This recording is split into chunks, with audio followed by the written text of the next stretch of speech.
Dan Cowen came to Syracuse for the public policy major, but his entrepreneurial spirit quickly took him beyond the University Hill and into the path of several organizations looking to improve the city of Syracuse.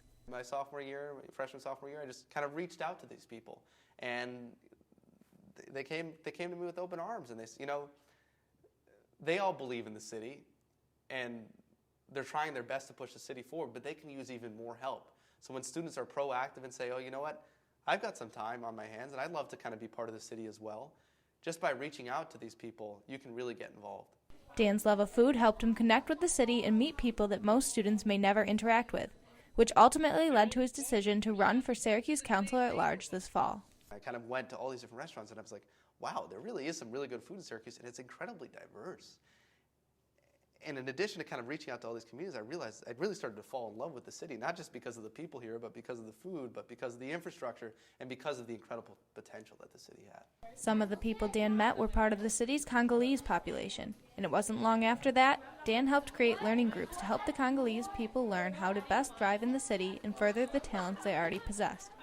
Dan hopes in the future he can foster programs that have suburban school children and refugee children helping one another learn. If a group of the Congolese community worked together with teachers to build a sequential language course where students from Fayetteville Manlius or Jamesville DeWitt could take Swahili or Lingala from 7th grade all the way through 12th grade instead of taking French or Spanish. And in exchange, those students then volunteer to help provide English tutoring. For some students at Syracuse University, 4 years in this city is long enough. But for Dan Cowen, it's only beginning.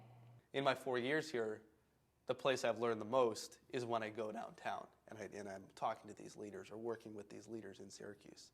You know, while while the university has done a great job of sort of building this academic foundation for myself, my learning has become even more effective, and I feel like I'm even more capable and more mature because of the work I've done in the city.